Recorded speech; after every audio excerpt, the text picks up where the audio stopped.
tahimik ngayon. Mag-aalas 12 na kasi. So, update ko kayo sa ating pipino. Ayan ang pipino. Umaakit na siya rito. Ito na ang ating first born pipino. Ito yung hybrid. Siya yung kulay puti. Ayan.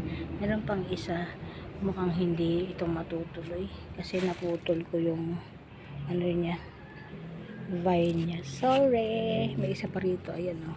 Oops. Yan. And then, meron pa. Kala ko puro lalaki. Uy. Lumalayo ka na. Dito ka lang. Lalagyan kita mamaya ng vine. Para hindi ka na nakakarating dyan. Okay. Huwag ka dyan pumunta sa kapitbahay. Masungit yung kapitbahay natin. Ayan. So far, ayan. Nadiligan ko na siya. So far, yan pa lang ating. Ito mukhang di natutuloy ito. Sorry, my dear. Okay. Puro bulaklak, no? Masipag siya magbulaklak. Okay.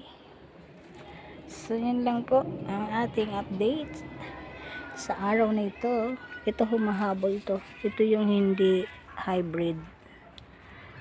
Hanggang ngayon nandiyan pa rin siya. Yung hybrid mabilis.